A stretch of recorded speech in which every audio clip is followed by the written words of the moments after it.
Hey guys, I'm at the office right now. It's 6:15 on the 29th of July. I wanted to give you an update on the Jag, but I've kind of, well, I haven't given up on it. I've given it to somebody else. So, you know, put the tank back together, put the pumps back together. Everything seems like it's fine. There's no, you know, everything's set up okay, but it's not picking up fuel. And I was able to dump enough gas in there where I put my hand in the tank and I could feel that the pump was definitely submerged, but it wasn't picking up fuel for some reason. I'm not sure exactly why. And it's hotter than hell inside my building right now, so I just don't feel like crawling into the trunk of a Jaguar XJS and with my two hands kind of like this and trying to figure it out. So the kid that does side work for me, his name's Vaughn. He's just opened his own shop down the street, and his shop is air conditioned. It's a bit smaller than mine, so they actually put air conditioning in the building.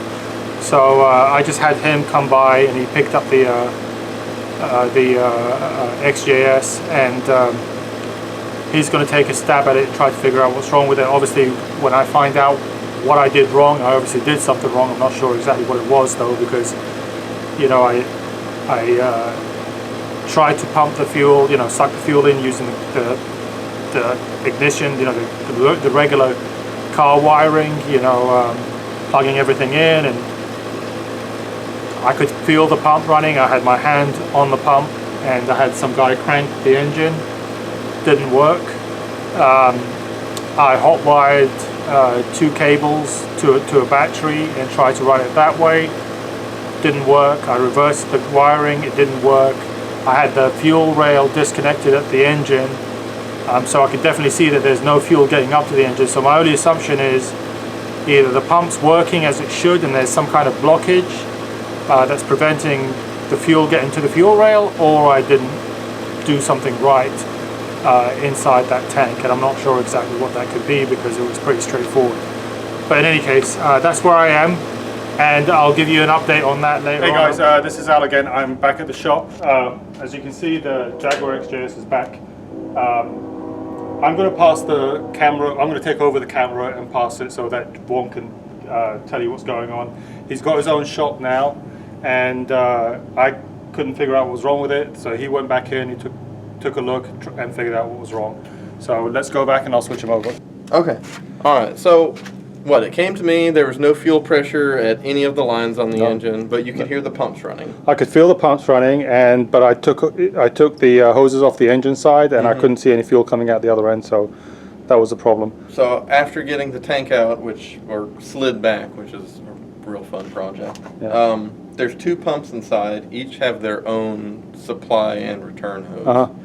So either one or both of those were swapped, and it wouldn't build fuel pressure. Reinstalled them. I actually got one mixed up because I didn't have anything to go by, and it was feeding pressure on the return line and trying to hit the regulator. Right. So I had plenty of fuel pressure at the hose, but nothing filling the rail. Right. Had to take it back apart, redo the lines at the pumps again, swap them around. Yeah. Now we have fuel pressure. Right, so. But what I think was happening, and this is when you took the pod apart, right, you noticed that inside the pod there's like a little, I'd call it some type of standpipe. Yeah, like a small pipe. Goes up from the bottom, and it has an O-ring on it, and it seals to the lid, which is where the pump seals. Right. I believe it's what supplies the pump with fresh fuel from the bottom of the bowl. Right. And that was kind of kicked off to the side. So that's what I think was causing that problem. I think so. Yeah. Well, we did find a couple issues. There's kind of rotten rubber that holds the pumps in place, so we worked with what we had. Yeah.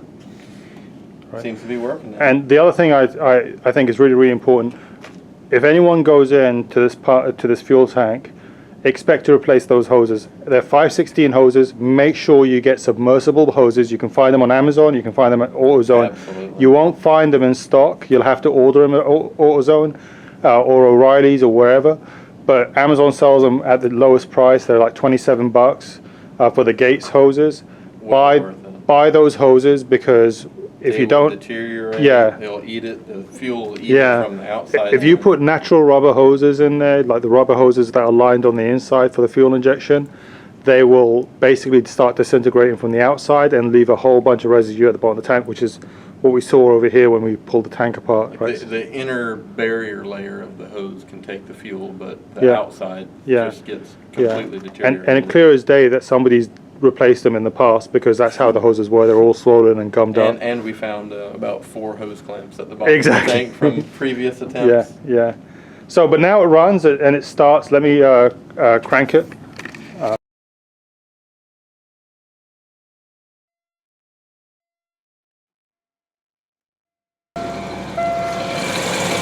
Now it runs. It ran a little bit rough when we first started it, because obviously oil hadn't been to the top of the engine for years. But now it seems like it's running okay. There's still a couple of issues to take care of, but we'll get them taken care of at a later date. But so far so good. It ran, it drove onto the lift. And so far so good, can't really complain. Alright guys, so thanks very much for watching. That's pretty much the end of that fuel tank saga. I'm so glad that Vaughn took care of it, because I was starting to lose my mind and my patience with it. A couple of other issues that eventually need to be taken care of. The brakes, I think we already have one brake caliper that's working, so we need to figure out how to bleed the braking system in. I think that reservoir may have some gunk in it. The fuel lines underneath the car that's showing a little bit of rot, we need to take care of that. And there's a suspension movement in the rear suspension, where if you're going down the road and you slow down, you'll see one of the wheels kind of just go backwards and forwards like that. Got to figure that out. And then obviously there's some other stuff, but you know, I'm pretty happy about it because it's running again. It means I can drive it, move it around. This time around I'm going to keep it running, so I'm not going to park it for years on end. My goal is to try to start moving all these cars and either selling them on or using them. But that's it. Thanks very much, and I'll see you next week. Thank you.